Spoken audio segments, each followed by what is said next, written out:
Un saludo a los estudiantes de Bioquímica 1.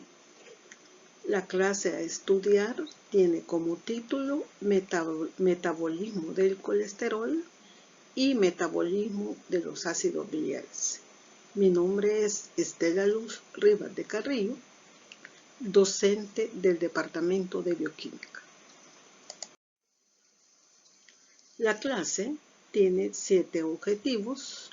4 objetivos constan para desarrollar el metabolismo del colesterol y 3 objetivos serán para desarrollar el metabolismo de los ácidos biliares.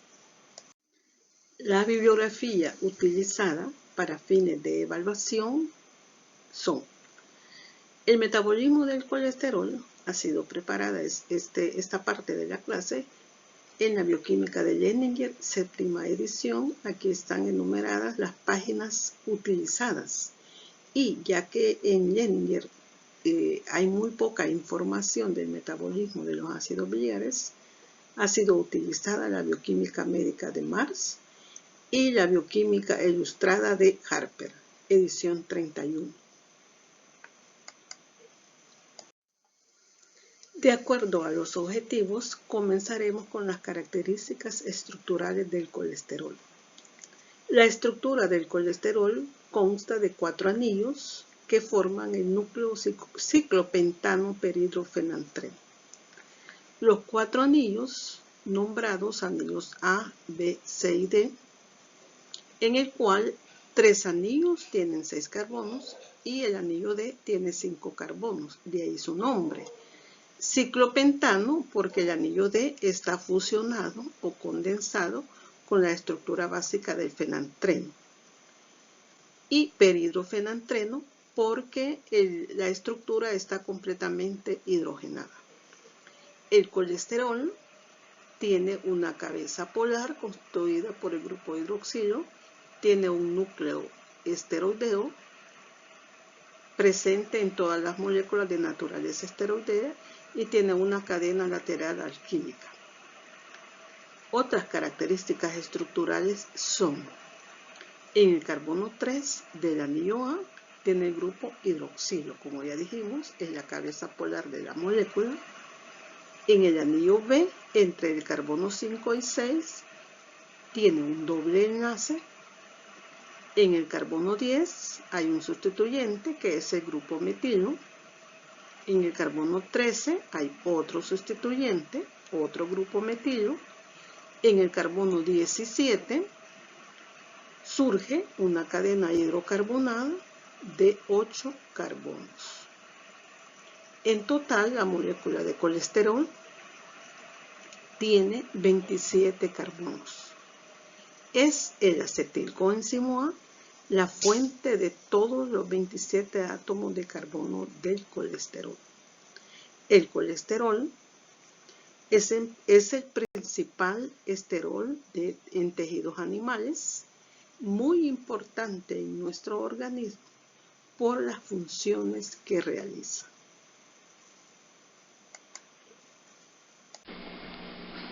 El colesterol está presente en los tejidos y en el plasma en forma de colesterol libre y en forma de éster de colesterol.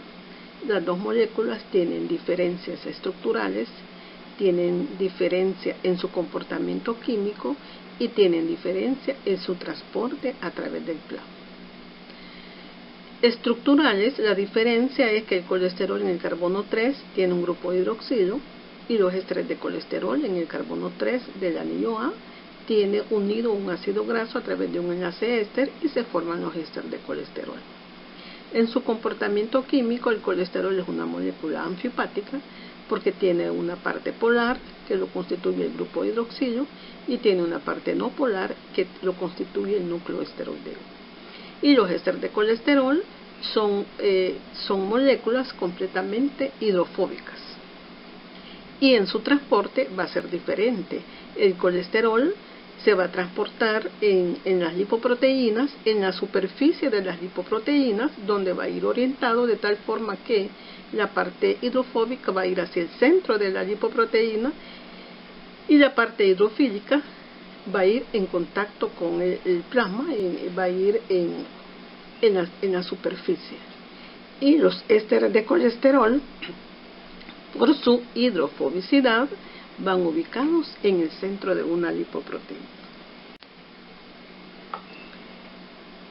Las enzimas que participan en la esterificación del colesterol son dos. La primera es la que actúa esterificando el colesterol en los tejidos y es la acilcoenzima A, colesterol aciltransferasa o ACAT. Esta enzima va a transferir un ácido graso desde los acilgraso coenzima A hacia el colesterol, hacia el carbono 3 del colesterol, formando los ésteres de colesterol. Entonces la ACAT va a actuar en los tejidos. Si la esterificación del colesterol se lleva a cabo en el plasma, la enzima que participa es la lecitin-colesterol aciltransferasa o ELCAT. Esta enzima, como es transferasa, va a transferir un ácido graso del carbono 2 de la lecitina o fosfatidilcolina hacia el carbono 3 del colesterol para obtener lisolecitina y éster de colesterol. Habíamos dicho que la importancia del colesterol es todas las funciones que realiza en nuestro organismo, ya que es el precursor de las hormonas sexuales, de las hormonas corticosteroidales, de la vitamina D y de los ácidos y sales biliares. También el colesterol tiene una función estructural, ya que sabemos que el colesterol forma parte de la estructura de todas las membranas biológicas. También el colesterol forma parte de las balsas de lípidos. Las balsas lipídicas son áreas especializadas de la bicapa lipídica y estas balsas lipídicas son muy enriquecidas con el colesterol y otras sustancias.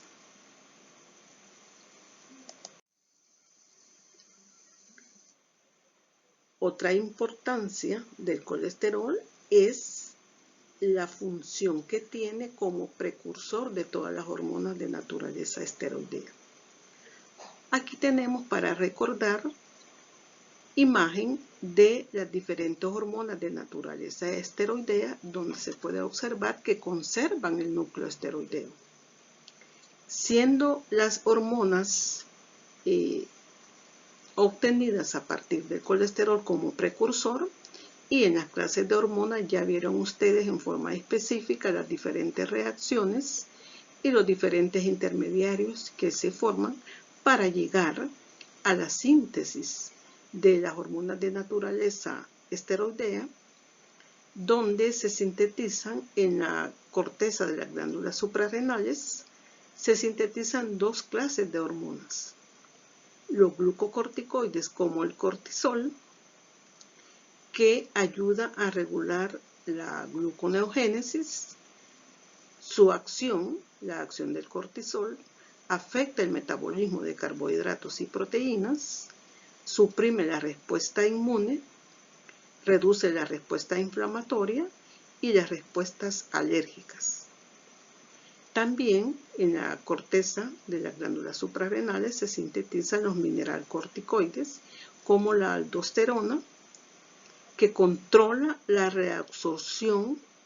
o regula la reabsorción de iones inorgánicos como el sodio, el cloruro y el bicarbonato. También ya se ha estudiado en clases anteriores que el colesterol es el precursor de las hormonas sexuales que se sintetizan en las gónadas y en la placenta. La testosterona, que es la hormona masculina, se sintetiza en los testículos, y el estradiol, que es la hormona femenina, que se va a sintetizar en los ovarios y en la placenta. Las hormonas sexuales masculinas y femeninas influyen en las características sexuales secundarias del ser humano y regulan el ciclo reproductor femenino. Otra función también importante es que el colesterol es el precursor de la vitamina D. Normalmente la vitamina D se sintetiza en las células de la piel a partir del 7-deshidrocolesterol y mediante una reacción fotoquímica accionada por la luz ultravioleta de la luz solar. Los rayos ultravioletas son los que rompen el enlace entre el carbono 9 y el 10 del 7-deshidrocolesterol, formando el colecalciferol o vitamina D3 inactiva. El colecalciferol sufre dos hidroxilaciones sucesivas catalizadas por una oxidasa de función mixta, y la primera hidroxilación, que es el paso 1 en el hígado, ocurre en el carbono 25, formándose el 25-hidroxicolecalciferol. Este se debe transportar al riñón para que ahí en el riñón se dé la segunda hidroxilación en el carbono 1, formándose el 1-alfa-25- de hidroxivitamina D3 o calcitriol, que es la vitamina D activa. Ya este compuesto activa se debe desplazar hacia sus células diana, y una de ellas es el intestino, donde estimula la absorción de calcio. Otra célula diana del calcitriol son los osteoblastos, donde va a estimular la captación de calcio para que éste se deposite en los osteoblastos de forma de fosfato dicálcico.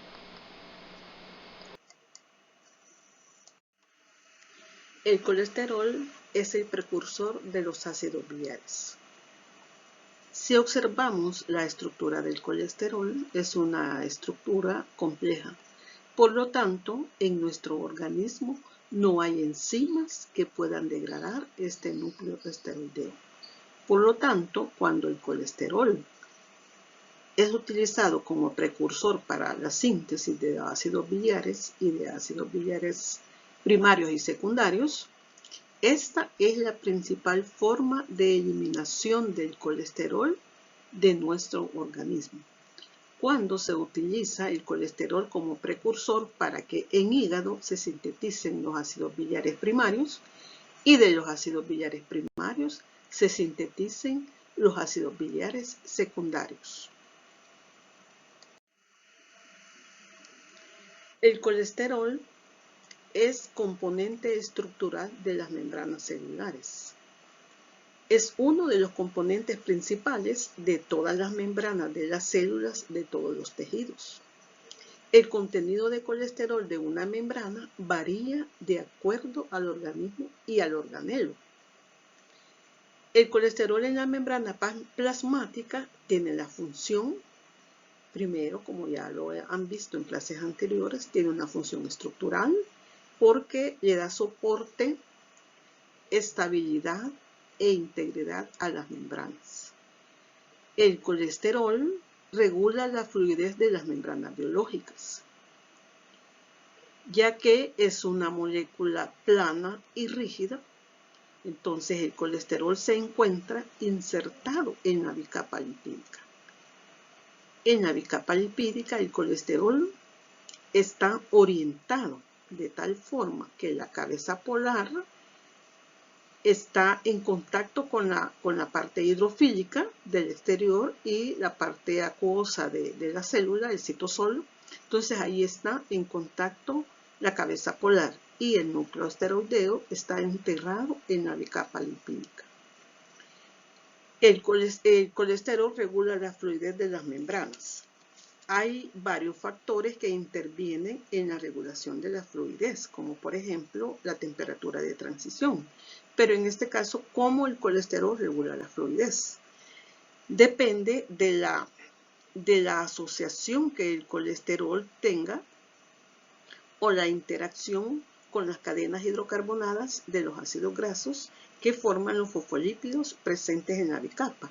Si el colesterol interacciona o se asocia con cadenas hidrocarbonadas largas e insaturadas, entonces el colesterol lo que hace es compactarlos y limitar el movimiento de la bicapa, y de esta forma está disminuyendo la fluidez.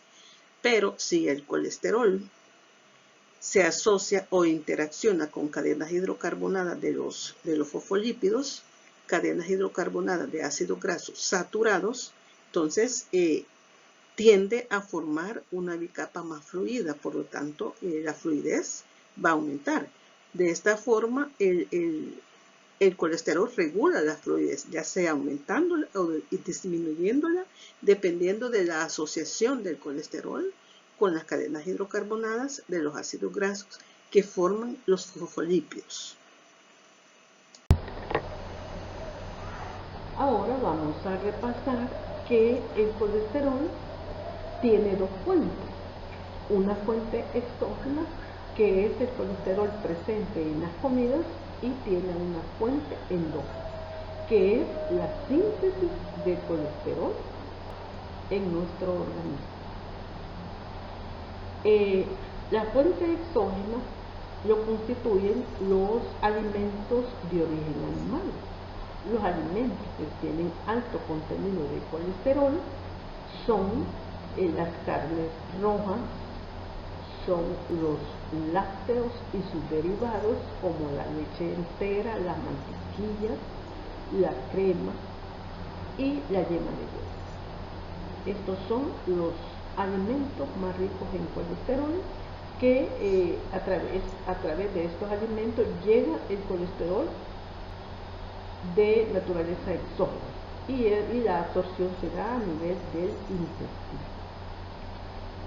Y la fuente endógena del colesterol lo constituye la síntesis de nuevo de colesterol, que ya dijimos que el órgano principal para la síntesis de nuevo de colesterol es el hígado. Ahora, tanto el colesterol de la dieta, que sufre su absorción en el intestino, como el colesterol que se sintetiza en el hígado principalmente, se debe de transportar en el plasma. Pero, como ya vimos, el colesterol es una molécula hidrofóbica, poco soluble. Por lo tanto, para transportarse en el plasma necesita utilizar proteínas. Y así es como el colesterol exógeno y endógeno se transporta en el plasma a través de macromoléculas llamadas lipoproteínas. Ya en clases anteriores se ha estudiado la digestión y absorción de los diferentes lípidos de la dieta. Con esta imagen vamos a recordar un poco sobre la digestión, absorción y excreción del colesterol específicamente.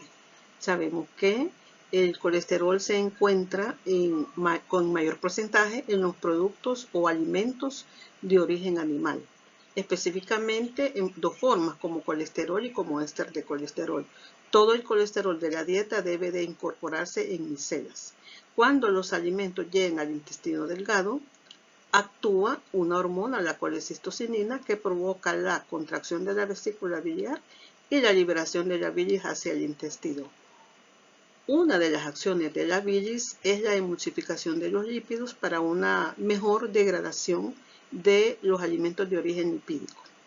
Entonces, específicamente la enzima pancreática, la colesterol-esterasa, va a degradar a los ésteres de colesterol en colesterol y ácidos grasos. Al final de la degradación de los ésteres de colesterol, las micelas transportan solo colesterol libre. Las micelas que llegan a las células de la mucosa intestinal y se da la absorción por difusión del colesterol desde las micelas hacia las células de la mucosa intestinal, y en estas células es donde se da la reesterificación del colesterol. Por lo tanto, al final de la absorción se tiene nuevamente colesterol y ésteres de colesterol exógenos, que deben de ser transportados por los kilomicrones a través del conducto torácico hacia la linfa, luego hacia el plasma, y en el catabolismo de los kilomicrones se van a producir los residuos de kilomicrón, que son las lipoproteínas que llevan al éster de colesterol y colesterol exógenos hacia el hígado. Diariamente se elimina del cuerpo cerca de 1 gramo de colesterol. La mitad se excreta en las heces después de su conversión en ácidos biliares y el resto se excreta como esteroles neutros. En la excreción del colesterol a través de las heces Se elimina el colesterol de diferentes formas. Primero, como el colesterol intacto, que no fue absorbido. También se elimina en forma de ácidos biliares.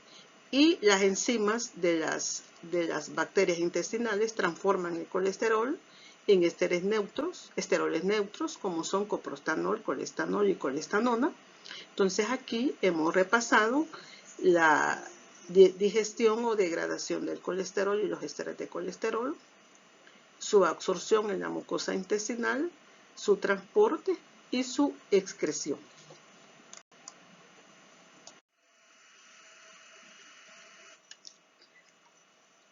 En esta imagen podemos ver la estructura molecular de un kilomicrón.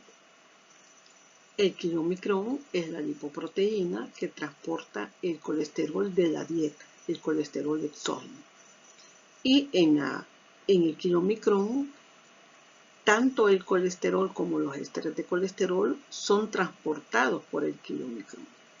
Y en esta lipoproteína pueden ver cómo el colesterol, por ser una molécula anfipática, va transportado en la superficie de la lipoproteína. Y los esteroles de colesterol, por ser moléculas hidrofóbicas, van a ser transportados en el kilomicrón, en el interior o centro de la lipoproteína. El transporte exógeno y endógeno del colesterol es realizado por las lipoproteínas. Las lipoproteínas, que son los kilomicrones, las VLDL, las IDL, LDL y HDL. Estas lipoproteínas todas transportan lípidos, pero cada una de ellas es diferente en cuanto al tamaño, a la densidad, a la movilidad electroforética y al contenido de lípidos que transportan. Aquí tenemos la referencia para que podamos visualizar el diferente contenido de las lipoproteínas. El color celeste representa a las apoproteínas que contienen. El color amarillo claro representa el contenido en triacilglicéridos y el color amarillo oscuro, casi anaranjado, representa el contenido de colesterol. Ya habíamos establecido que el colesterol, su transporte exógeno, lo realizan los kilomicrones. Los kilomicrones transportan el colesterol y los esteroles de colesterol exógeno desde el intestino hacia el hígado, que en la degradación de los kilomicrones se convierten en restos de kilomicrón o remanentes de kilomicrón, y esta es la forma como el colesterol exógeno llega al hígado. El hígado, que es un órgano muy importante para la biosíntesis de las grasas y de colesterol. Y cuando el hígado transporta los lípidos y el colesterol desde el hígado hacia los tejidos extrahepáticos, en ello consiste el transporte endógeno del colesterol. El colesterol endógeno es llevado a cabo, es transportado por la VLDL. Las VLDL son lipoproteínas que transportan los lípidos endógenos, pero su mayor contenido de lípidos son los triacilglicéridos endógenos. Los triacilglicéridos endógenos de la VLDL y los triacilglicéridos exógenos de los kilomicrones son degradados a través de reacciones de hidrólisis por la enzima lipoproteína lipasa que se encuentra en el endotelio de tejidos como el muscular, el adiposo, el cardíaco. Entonces, esta enzima, la lipoproteína lipasa, degrada a los triacilglicéridos. Cuando ocurre estas reacciones de degradación, las VLDL se transforman en remanentes de VLDL, conocidas también como IDL. Y como remanentes de VLDL regresan al hígado, pero si persiste la reacción de la lipoproteína lipasa sobre los triacilglicéridos, las IDL se transforman en LDL. Las LDL, que son las lipoproteínas que transportan el mayor contenido de colesterol desde el hígado hacia tejidos extrahepáticos, como el tejido muscular, el adiposo, las glándulas suprarrenales, donde se realizan los procesos biosintéticos. Cuando todos los procesos biosintéticos se han llevado a cabo, el exceso de colesterol debe de ser transportado desde todos los tejidos que producen colesterol en exceso hacia el hígado. Ese transporte es llevado a cabo por las HDL. Las HDL recogen todo el colesterol en exceso de los tejidos extrahepáticos y lo transportan hacia el hígado. A esto se le llama transporte inverso del colesterol. Los tejidos extrahepáticos que reciben el colesterol de las LDL son los que tienen el receptor de LDL. Comencemos ahora a estudiar la biosíntesis de nuevo de colesterol. Como toda vía de biosíntesis tiene sus requerimientos. En primer lugar, necesita energía en forma de ATP. El colesterol es una molécula muy reducida, por lo tanto necesita poder reductor en forma de NADPH, que lo proporciona mayoritariamente en la vía oxidativa directa. Es una molécula de 27 carbonos, por lo tanto el precursor de todos los carbonos es el acetato del acetilcoenzimo A. El sitio celular donde se lleva a cabo es en el citosol. La mayoría de moléculas tienen capacidad de sintetizar esta molécula, pero principalmente, como habíamos dicho, es el hígado y el intestino. En su libro texto está que la biosíntesis de nuevo se lleva a cabo a través de 4 fases. Y en la primera fase, que es el objetivo de la primera fase, es la síntesis de mevalonato a partir de acetilcoenzimo A. En la segunda fase es la conversión de mevalonato en 2 isoprenos activados de una molécula de 6 carbonos, que es el mevalonato, que se obtiene en la primera fase. En la segunda fase, de una molécula de 6 carbonos vamos a obtener 2 isoprenos activados.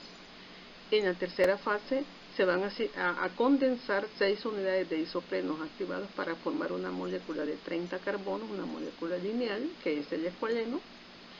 Y en la fase cuarta ocurre la ciclación del escualeno para formar los 4 anillos de colesterol.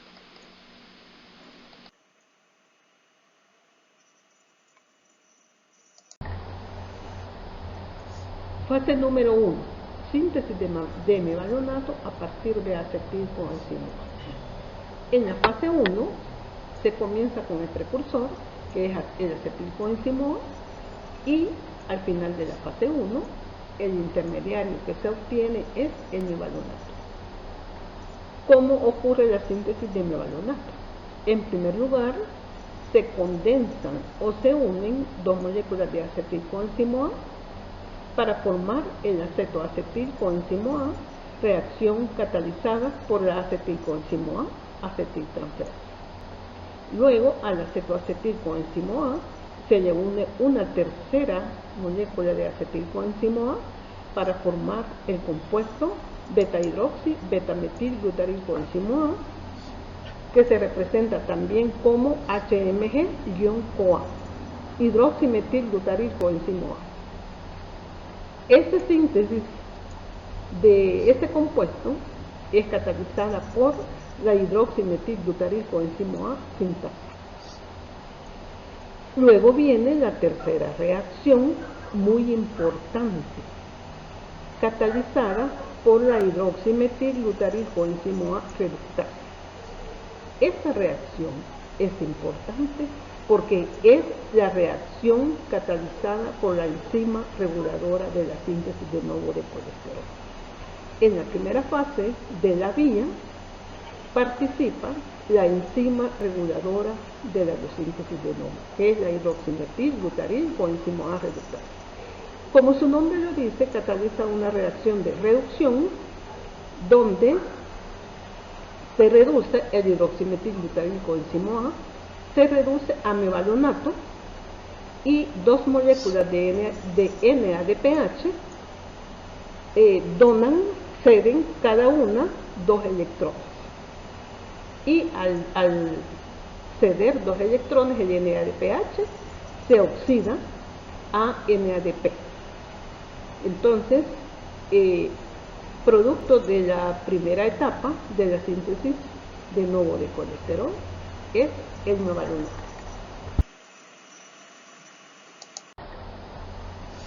En la segunda fase de la síntesis de novo ocurre la formación de unidades isoprenoides, donde hay transferencia de tres grupos fosfato, al mevallonato. Estos tres fosfatos que se unen al mevallonato son donados por el ATP. En la primera donación del fosfato se forma el 5-fosfomevallonato, luego se da la segunda fosforilación, se une el grupo fosfato al fosfato que ya está presente en la molécula para formar el 5-pirofosfomevallonato, y luego la tercera fosforilación ocurre en el carbono 3 para formar el 3-fosfo-5-pirofosfomevallonato. Después se da una descarboxilación, quiere decir que se elimina un carbono en forma de CO2 y hay una desfosforilación para formar el primer isopreno activado, que es el delta 3 isopentenil pirofosfato. El delta 3 porque allí se forma un doble enlace, por eso se llama delta 3 isopentenil pirofosfato. Es el primer isopreno activado que se forma en la segunda fase de la síntesis de novo. Luego, este isopentenil pirofosfato se isomeriza, se sintetiza un isómero de este compuesto y se forma el dimetilalil pirofosfato. Esos son los dos isoprenos activados que se sintetizan en la fase 2. Luego pasamos a la fase 3. En la fase 3 lo que ocurre es una condensación, o sea, una unión de los dos isoprenos activados. Va a ser una condensación catalizada por la premiltransferasa, uniendo los dos isoprenos cabeza-col. Entonces se unen las dos moléculas de 5 carbonos con el desplazamiento de una molécula de pirofosfato para dar formación a la síntesis de un compuesto de 10 carbonos llamado geranil pirofosfato. El geranil pirofosfato, que tiene 10 carbonos, se va a unir con una molécula de delta 3 isopentenil pirofosfato. Si el geranil pirofosfato tiene 10 carbonos más un isopentenil que tiene 5, se da la formación del farnesil pirofosfato, que tiene 15 carbonos. Esta reacción es catalizada por una premiltransferasa uniendo los compuestos cabeza-col.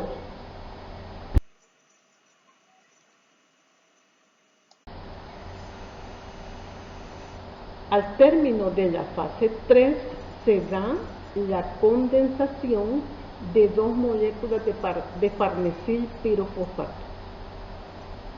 Reacción catalizada por la escualenosintasa que condensa o une dos moléculas de farnesil pirofosfato, cada una tiene 15 carbonos.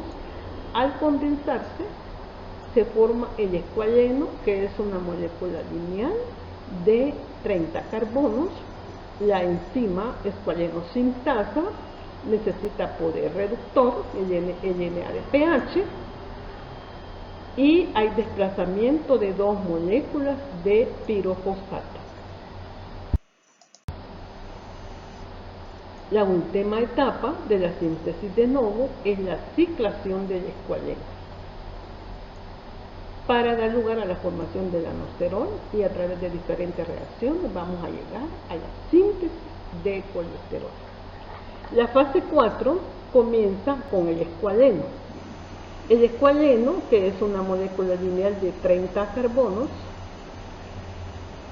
donde el escualeno se va a convertir en escualeno 2,3 epóxido a través de la reacción catalizada por la escualeno monooxigenasa. La escualeno monooxigenasa, para catalizar la reacción, necesita una molécula de oxígeno y necesita poder reductor. ¿Para qué? La escualeno monooxigenasa, primero de la molécula de oxígeno que tiene 2 átomos, un átomo lo va a unir al extremo de la cadena de escualeno para formar el epóxido. Y luego el otro átomo de la molécula de oxígeno va a ser reducido por el NADPH para formar agua. Entonces, del epóxido, del escualeno 2,3 epóxido, pasamos a la otra reacción catalizada por la óxido escualeno lanosterol ciclasa, donde ocurre, como su nombre lo dice, la óxido escualeno lanosterol ciclasa va a catalizar la ciclación del escualeno para obtener el primer intermediario cíclico. Ya el lanosterol tiene sus 4 anillos formados ciclados. Es el primer compuesto ciclado, el lanosterol, y luego a través de diferentes reacciones, de 14 a 20 diferentes reacciones donde ocurren migraciones del grupo metilo, deslocalizaciones de dobles enlaces, reacciones muy complejas que nos dan al final el producto de la vía, que es una molécula de colesterol.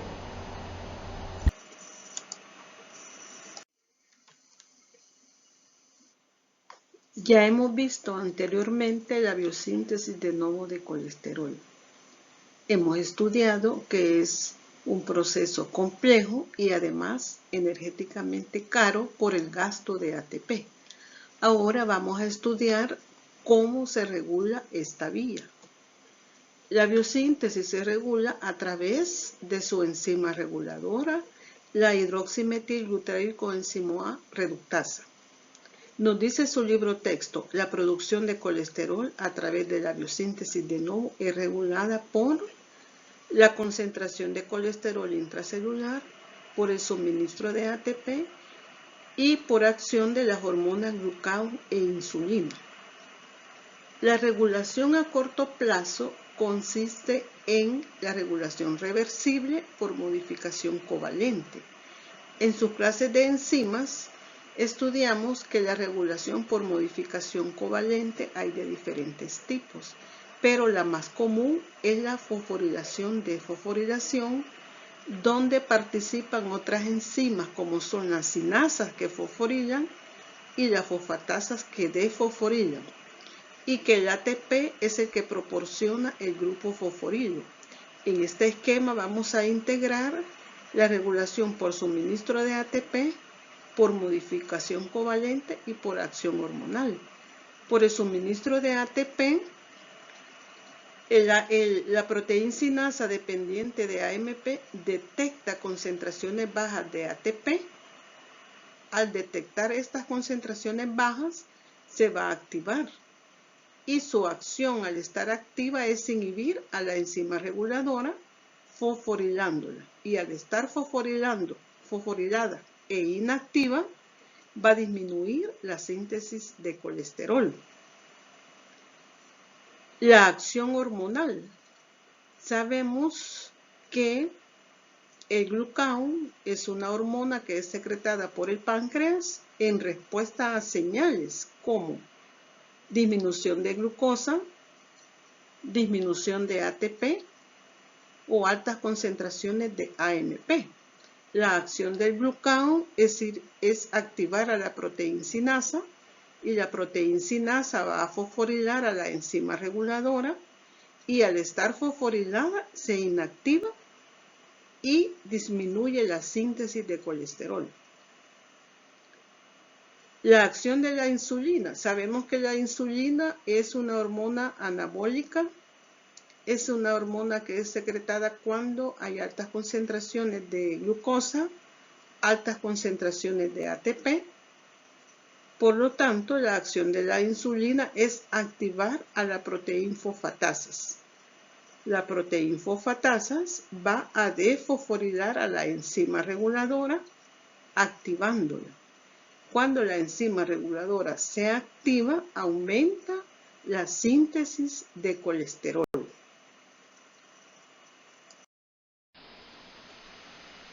Esta es otra forma que presenta la regulación integrada a corto plazo.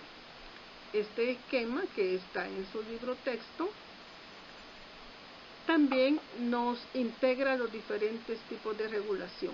¿De qué? De la reguladora. A través del proceso de biosíntesis de novo, en la primera fase de la biosíntesis es que está presente la enzima reguladora. Cuando en la primera fase, como precursor tenemos al acetilcoenzimo A y como producto de la primera fase el mevalonate, y allí es donde está la reacción que cataliza la enzima reguladora, que convierte al beta-hidroxi, beta-metilbutaril-coenzimo A, lo convierte en mevalonato. El mevalonato, a través de las siguientes fases de la vía, al final obtenemos el colesterol, que es el producto de la vía. Entonces, vamos a entender con los círculos rojos inhibición y con los triángulos verdes activación. Sabemos que el colesterol de la dieta es transportado desde el hígado hacia los diferentes tejidos extrahepáticos por las LDL, que las LDL introducen el colesterol desde el exterior hacia el interior de la célula por un proceso de endocitosis mediada por receptor. Ya el colesterol intracelular va a promover los diferentes procesos de regulación. En primer lugar, el colesterol intracelular va a ir a activar a la enzima que va a esterificar el colesterol para convertirlo en éster de colesterol. Esta enzima en tejidos, la que actúa es la ACAT, acetilcoenzimo A, colesterol aciltransferasa, que convierte al colesterol libre en éster de colesterol, que es su forma de almacenamiento. También el colesterol, cuando llega suficiente colesterol de la dieta, da la señal para que se estimule la proteólisis o degradación de la enzima reguladora, porque, como les decía, debe de haber una integración entre el colesterol que se está sintetizando con el colesterol que llega a través de la dieta. Entonces, como llega de la dieta, esa es la señal para que se degrade la enzima reguladora y se detenga la síntesis de novo. Esa es una forma. También tenemos que el glucagón ya explicamos en el esquema anterior cómo el glucagón inhibe a la enzima, fosforilando, promoviendo su fosforilación, y como la insulina la activa, promoviendo su desfosforilación. Y también tenemos aquí las bajas concentraciones de ATP van a inhibir a la enzima, porque la síntesis de novo dijimos que era un proceso energéticamente caro. Si no hay ATP, no se puede llevar a cabo la biosíntesis de novo. Entonces, este esquema presenta las tres formas de regulación: la hormonal, la concentración intracelular de colesterol y el suministro de ATP.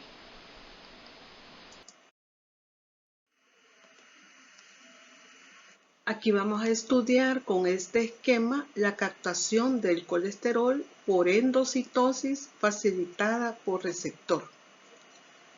Al ser captado el colesterol, va a tener influencia en la concentración intracelular.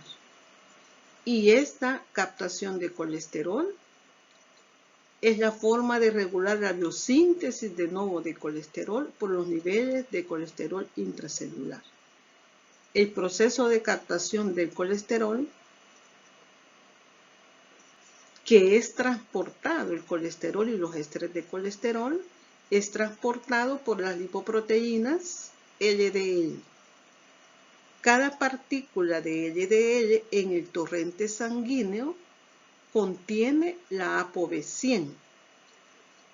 La ApoB100 que es la reconocida por los receptores de LDL que están presentes en las membranas plasmáticas de las células que necesitan y van a captar el colesterol a través de este proceso llamado endocitosis facilitada por receptor.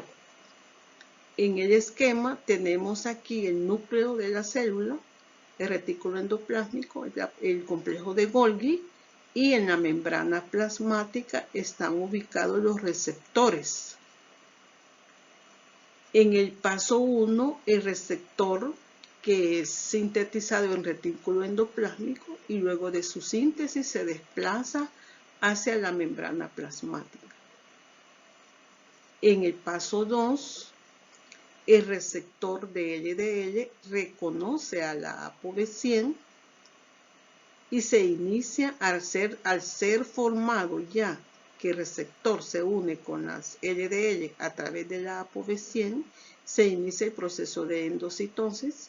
Aquí se observa cómo ocurre la invaginación de la membrana, entran las LDL, se internaliza las LDL dentro de la célula y se forma el endosoma.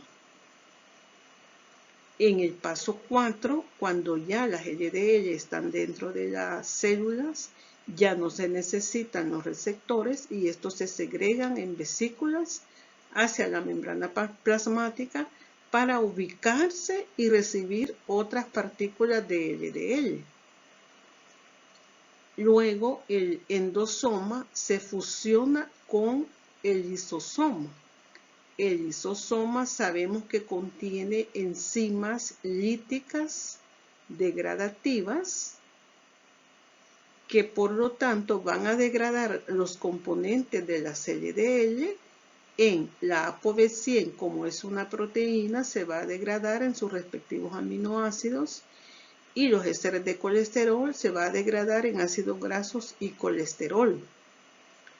Esta concentración de colesterol que ha sido captada por endocitosis, este colesterol también que es transportado en el plasma por las LDL, al ser captados, aumenta la concentración de colesterol intracelular. El aumento de la concentración de colesterol tiene tres efectos. Inhibe la síntesis de los receptores de LDL, inhibe la biosíntesis de nuevo de colesterol al inhibir a la enzima reguladora y activa a la enzima ACAD, que es la que cataliza la esterificación del colesterol, formando los ésteres de colesterol, que es la forma de almacenamiento de estas moléculas. Aquí vamos a ver el otro tipo de regulación que es a largo plazo y se llama regulación génica, porque aquí interviene la activación o la inactivación del gen de la enzima reguladora. El número de moléculas de hidroximetilglutaricoenzima reductasa aumenta o disminuye en respuesta a la concentración celular de colesterol. La degradación o la síntesis de esta enzima reguladora está controlada por un complejo de 3 proteínas, INSIN, SCAT y SRED. Estas proteínas, cuando se sintetizan, se incrustan en la membrana de retículo endoplásmico, como lo podemos observar en este esquema sencillo que vamos de izquierda a derecha la explicación. En la membrana de retículo endoplásmico están ubicadas las escoltas de secreción, está la cadena polipeptídica de la INSIN, que significa gen inducido por insulina y es la cadena que está en color celeste. Luego tenemos la SCAP, que son las proteínas activadoras del corte de la SRED, de color rojo, la cadena polipeptídica. Y luego tenemos la SRED, que son las proteínas de unión al elemento regulador de esteroles. La SRED es la cadena polipeptídica que está en color verde. También nos representa el C, que es el grupo carboxilo terminal, la N es el grupo amino terminal y tiene el dominio regulador de la proteína. La regulación génica nos lo representa en 3 momentos, A, B y C. En el literal A nos representa cuando en la célula hay altas concentraciones de colesterol. Cuando hay altas concentraciones de colesterol, la SREP es inactiva y la SREP está acoplada a la SCAP y la SCAP interaccionan con la INSIM, formando el complejo de 3 proteínas que cuando hay altas concentraciones de colesterol son retenidas en la membrana del retículo endoplásmico. Allí en anaranjado está representada los derivados de colesterol y la molécula de colesterol representada ahí de color verde. Entonces, en A hay alta concentración de colesterol. En B nos representa el momento cuando bajan las concentraciones de colesterol. Cuando bajan las concentraciones de colesterol, las escoltas de secreción ayudan al complejo de 3 proteínas a migrar desde la membrana del retículo endoplásmico al aparato de Golgi, y ya ubicados en el aparato de Golgi, la INSIM es marcada por la ubiquitina para su degradación y las proteínas secretoras allí están escoltando a las SCAP y a la SREP en el aparato de Golgi. Ya ubicadas en el aparato de Golgi, se da la proteólisis, llevada a cabo por 2 proteasas que van a hacer el corte, van a hacer 2 cortes, liberando el dominio regulador de las SREP.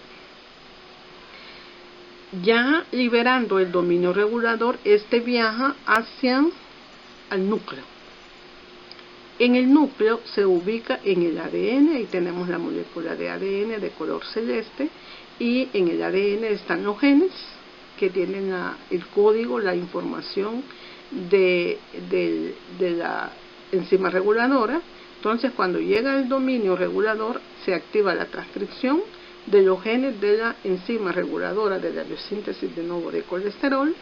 También están los genes, más de 20 diferentes genes que participan en la síntesis de los lípidos. Se activan los genes de los receptores de la LDL y se activan los genes que participan en la síntesis de diferentes lípidos. Entonces, así se lleva a cabo la regulación a largo plazo que se llama regulación génica.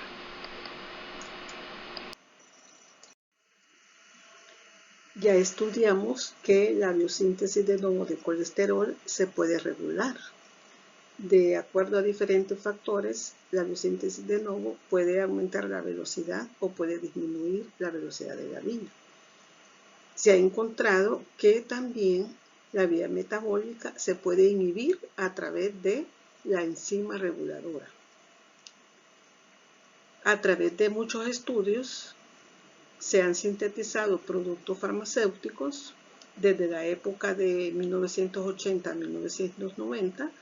Estos productos farmacéuticos son las estatinas, que es el nombre genérico, y en el mercado existen muchas estatinas con nombres comerciales, como los ejemplos que nos da su libro texto, que es la compactina, la simvastatina, atorvastatina, etc. Estos productos farmacéuticos pueden disminuir los niveles de colesterol en suero, basándose en su mecanismo de acción. Las estatinas son inhibidores competitivos de la enzima reguladora. Pueden inhibir en forma competitiva la enzima porque la estructura química de las estatinas es semejante a la estructura química del mevalonato, y por esta razón pueden disminuir los niveles de colesterol al inhibir a la enzima reguladora de la biosíntesis de nuevo. Es importante que tengamos el conocimiento de los niveles de colesterol total en sangre. Y aquí los tenemos.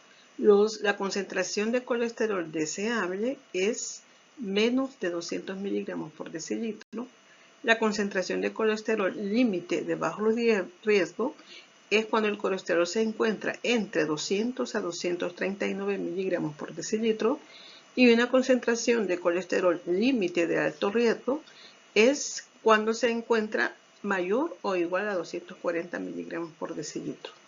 Entonces es necesario que tengamos este conocimiento porque en su libro texto relatan diferentes estudios que se han realizado a través del tiempo, estudios de naturaleza epidemiológica, genética y experimental que confirman la correlación directa entre los niveles elevados de colesterol en sangre y la incidencia de enfermedades cardiovasculares en el ser humano.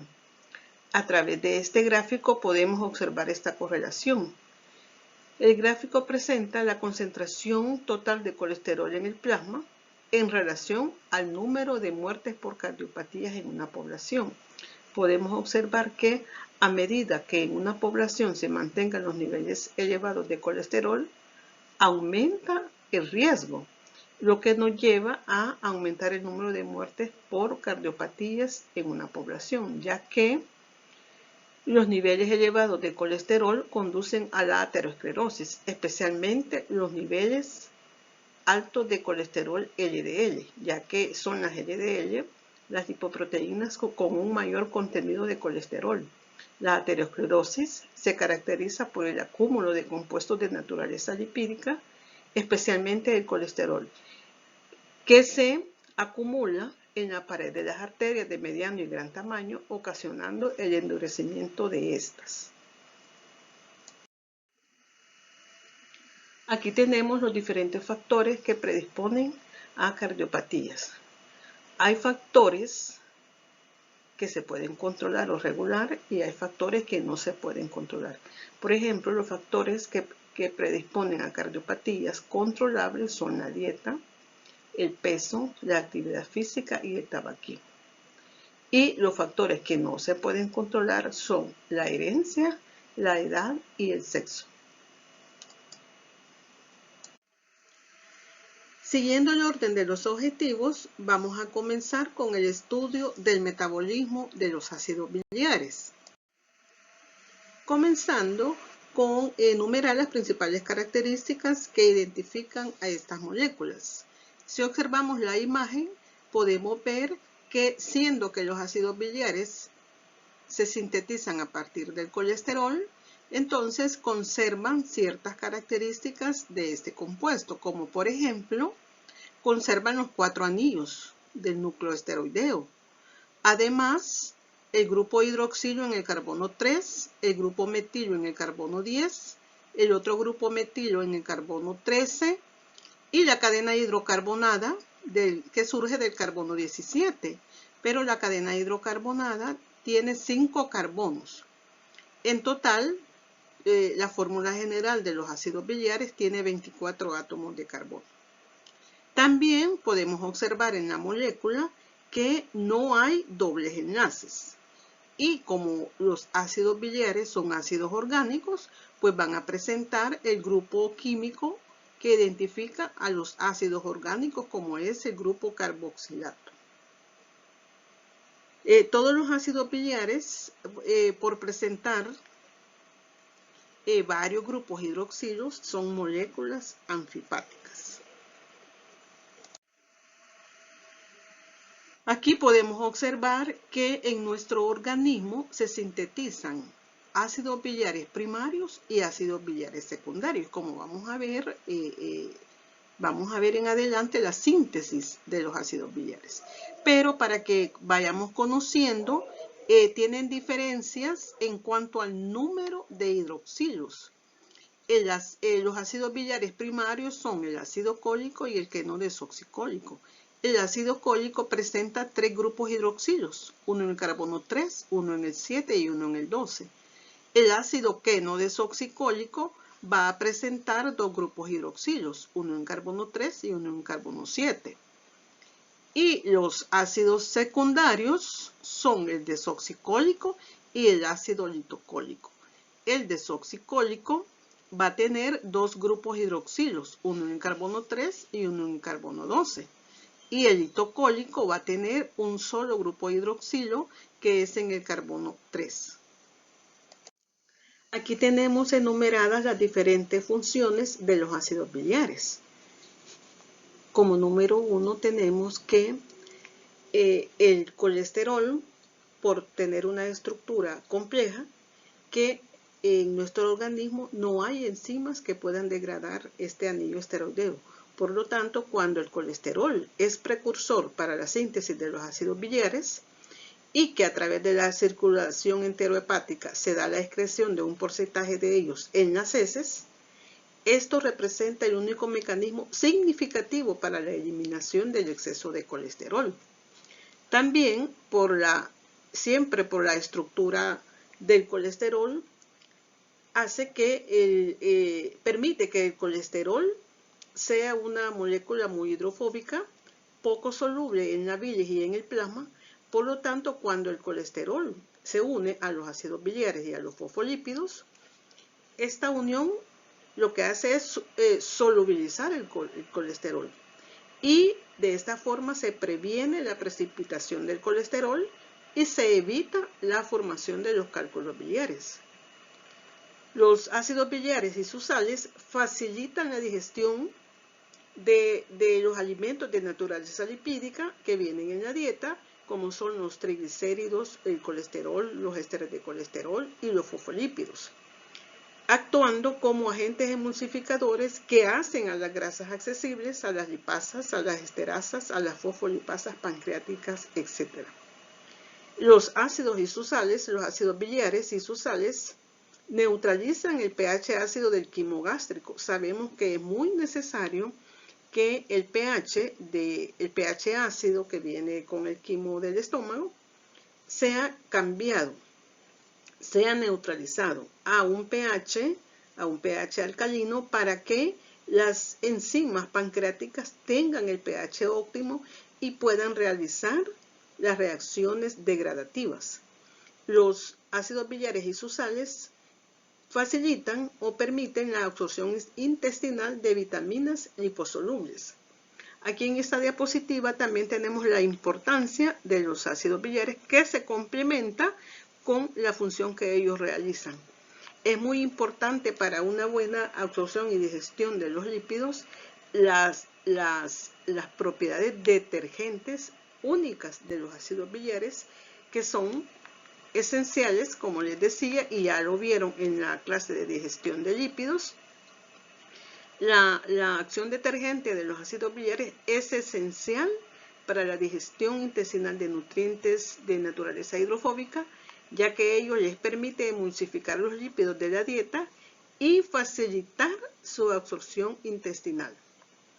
La acción detergente de las sales biliares deja a las partículas grasas con mayor superficie por unidad de volumen, por lo que facilita la acción de las enzimas pancreáticas. Entonces, en la emulsificación de los lípidos, las gotas grandes de lípidos, por la acción de los ácidos biliares, se convierten en gotitas pequeñas y así aumenta la superficie por volumen para que las enzimas pancreáticas puedan actuar de una forma mejor. Vamos ahora a comenzar a estudiar la biosíntesis de los ácidos biliares primarios. Aquí tenemos la primera reacción donde está el precursor, que es el colesterol, y el primer intermediario que se obtiene en la primera reacción. Esta reacción es catalizada por la 7-alfa hidroxilasa, que es una enzima conocida también como colesterol 7-alfa hidroxilasa, también se conoce como colesterol 7-alfa monooxigenasa y como citocromo P450 7A1. Sabemos que las enzimas que pertenecen a la familia de las citocromos P450 tienen como grupo prostético al grupo hemo, y que el hemo en el centro de la molécula tiene al hierro, y que el hierro puede interconvertirse en su estado oxidado o en estado reducido. La importancia de esta reacción es porque la 7-alfa hidroxilasa es la enzima reguladora de la biosíntesis. Y la conversión de colesterol en 7-alfa hidroxicolesterol se da de la siguiente manera. La enzima, para poder catalizar esta reacción, necesita poder reductor en forma de NADPH, necesita el citocromo P450, necesita vitamina C y oxígeno. Y la reacción se da de la siguiente manera. El NADPH dona sus electrones y se convierte en su estado oxidado en forma de NADP. Al donar los electrones los recibe el citocromo P450 en estado oxidado, el hierro 3+. Cuando el hierro 3+ recibe los electrones, se convierte en citocromo P450, hierro 2+, en su estado reducido. Luego, en su estado reducido, dona los electrones y se convierte en estado oxidado, y esos electrones los recibe el oxígeno. Cuando el oxígeno y protones del medio reciben los electrones, se convierte en agua. Así es como se da esta reacción catalizada por la 7-alfa hidroxilasa y obtenemos como producto de esta primera reacción el 7-alfa hidroxicolesterol.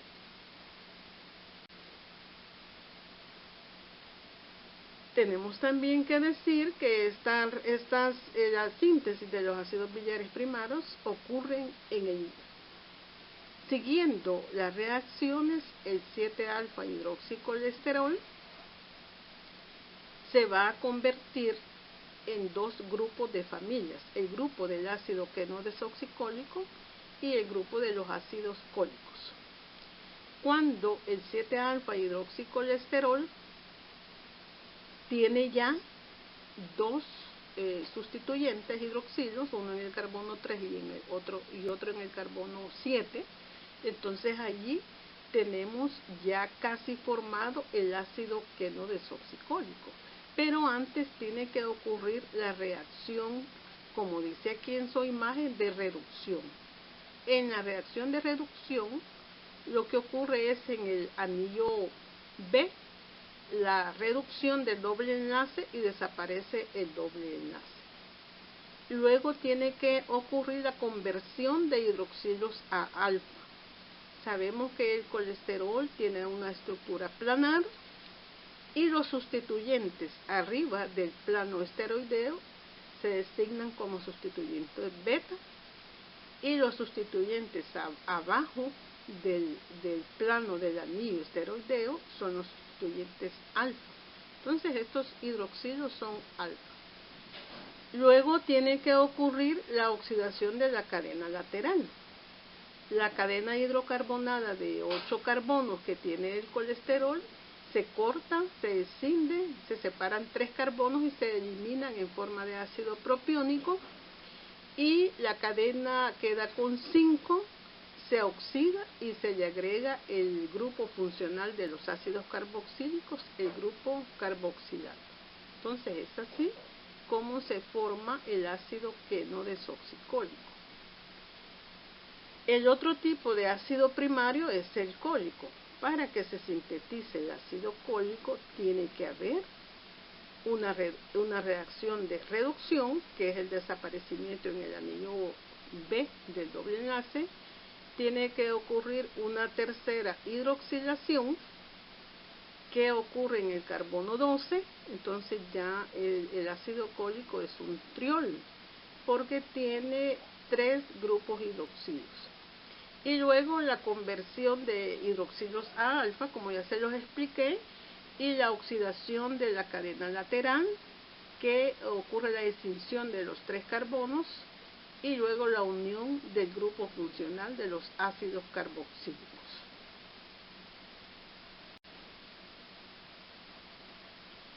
Ya teniendo el ácido cólico y el queno desoxicólico, tiene que ocurrir la activación y conjugación de los ácidos biliares primarios.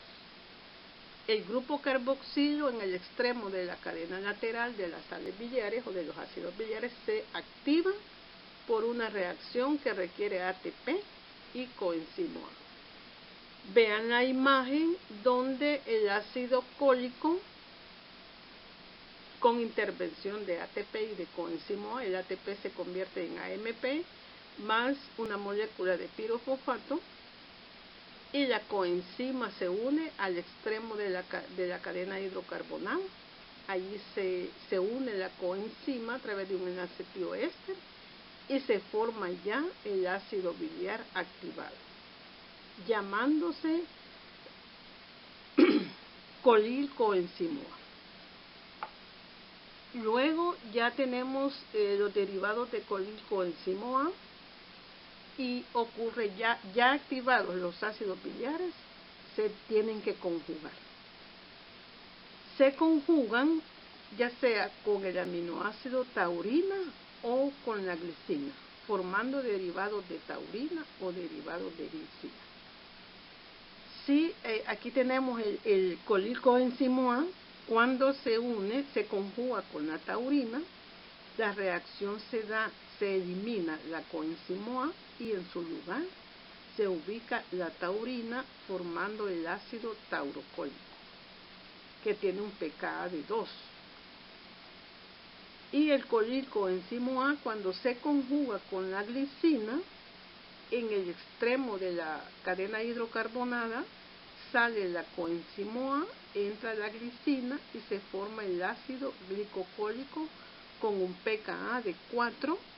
Esta reacción de conjugación se da en los peroxisomas hepáticos y en seres humanos la proporción entre conjugados de glicina y taurina es de 2:1.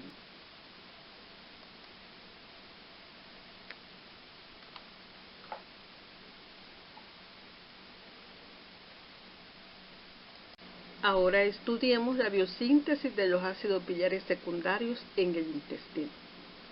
¿Cómo se da esta síntesis?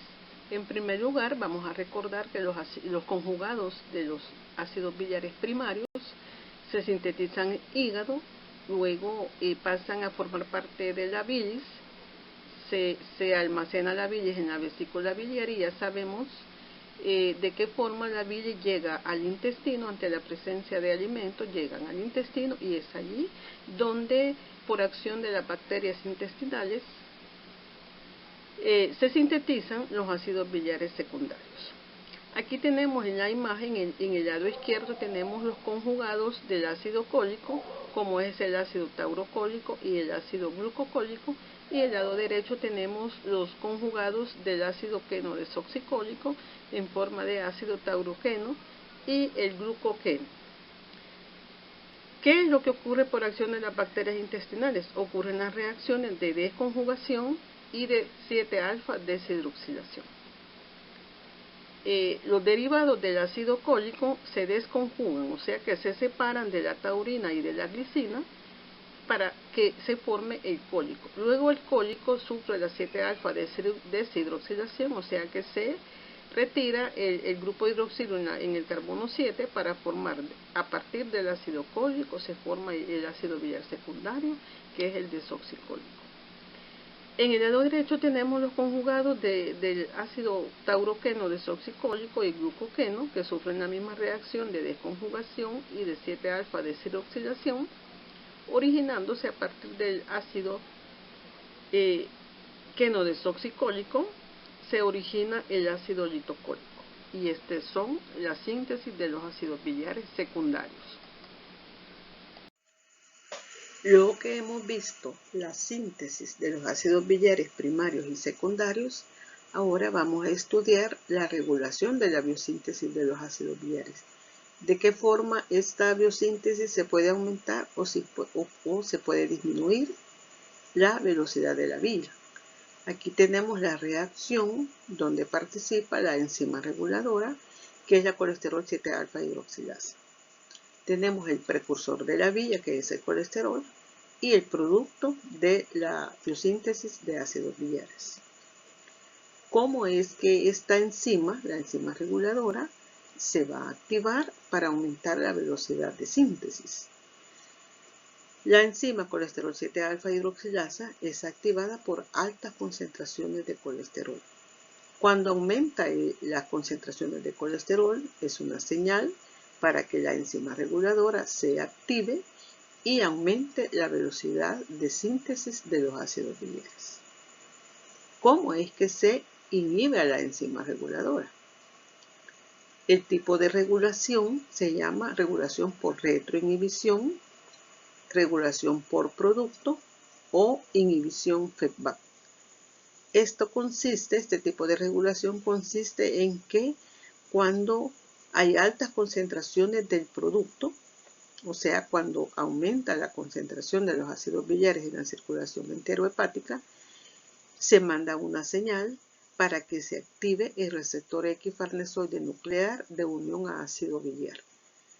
Cuando se activa el receptor equifarnesoide, se suprime la transcripción del gen de la colesterol 7-alfa hidroxilasa. Si no hay transcripción del gen de esta enzima, no hay síntesis de ácidos biliares.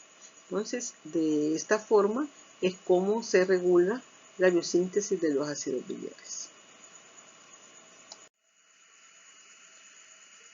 Otra forma de regulación es la regulación hormonal. Aquí igual tenemos el precursor y tenemos a la enzima reguladora. ¿Cuál es la acción de las hormonas? La insulina y la hormona tiroidea van a ir a activar a la enzima reguladora. La activa para que aumente la velocidad de la vía.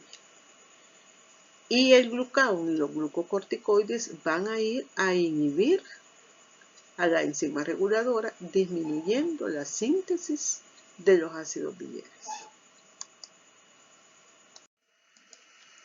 La circulación enterohepática de ácidos y sales biliares consiste en el reciclaje que se da entre el hígado y el intestino de los ácidos y sales biliares. Más del 95% de los ácidos biliares primarios y secundarios se absorben en el ileum y se regresa hacia el hígado por medio de la circulación portal.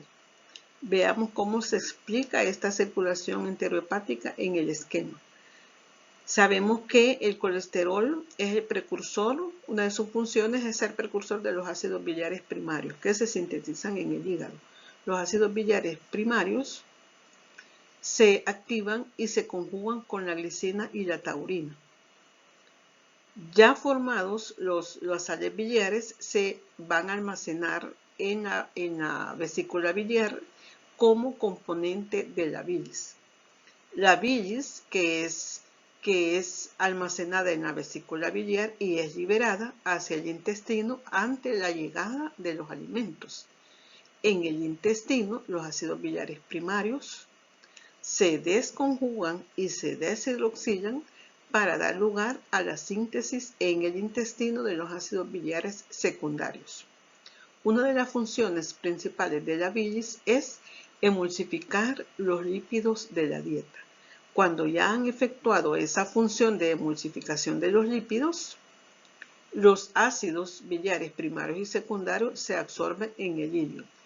El 95% de los ácidos biliares y las sales biliares se absorben en el ileum y deben de regresar hacia el hígado. O sea que la circulación enterohepática consiste en el reciclaje de estos compuestos entre el hepatocito y el enterocito.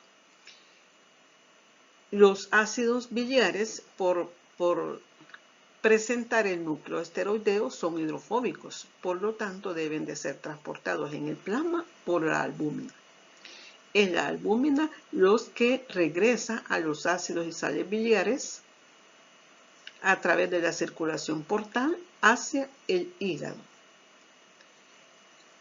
Del 95% que se absorbe, del 100% de los ácidos y sales biliares, el 95% se absorbe y una pequeña fracción se elimina por las heces. Esta pequeña fracción representa una vía importante para la eliminación del colesterol.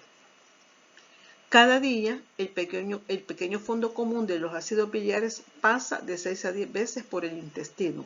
En el reciclaje de los ácidos y sales biliares, esas de 6 a 10 veces que pasan por el intestino, una pequeña fracción es eliminada a través de las heces.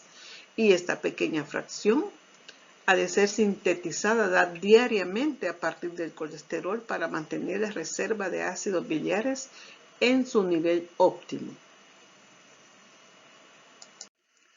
La bilis se define como una mezcla de agua, de compuestos orgánicos e inorgánicos. La bilis tiene un alto porcentaje, como su nombre lo dice, es un líquido acuoso porque tiene un 95% de agua, tiene sales biliares en forma de glicocolato de sodio y taurocolato de sodio. La bilis presenta un color amarillo verdoso debido a la presencia de la bilirrubina, que es un pigmento. La bilis contiene también fosfolípidos y de los fosfolípidos un 70% de lecitina, contiene proteínas y sales inorgánicas como el cloruro de sodio. De todos los componentes de la bilis, los principales solutos son de naturaleza lipídica, ya que en esta tabla podemos observar que los ácidos biliares están en un porcentaje del 64%, fosfolípidos 18%, colesterol 8%. Estos son los principales solutos de naturaleza lipídica presente en la bilis. También tiene un 17% de electrolitos, menos de 1% de proteínas y menos de un 2% de bilirrubina. En esta diapositiva vamos a estudiar la colelitiasis, que es una enfermedad que consiste en la formación de los cálculos biliares que se van a almacenar en la vesícula. A través de análisis químico se ha encontrado que la composición de los cálculos biliares es en su mayor contenido de colesterol. Cuando el colesterol a través de la biosíntesis de nuevo se sintetiza en hígado, el colesterol debe desplazarse desde el hígado hacia la bilis. En ese desplazamiento, el colesterol debe de ir unido con fosfolípidos y con sales biliares.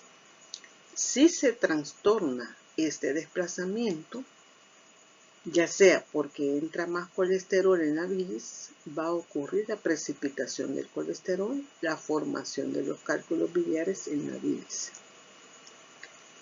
Esta precipitación del colesterol se puede estudiar a través de este esquema trifásico de los componentes lipídicos de la bilis. Ya vimos en la tabla anterior que los solutos de naturaleza lipídica principales en la bilis son el colesterol, las sales biliares y la fosfatidilcolina.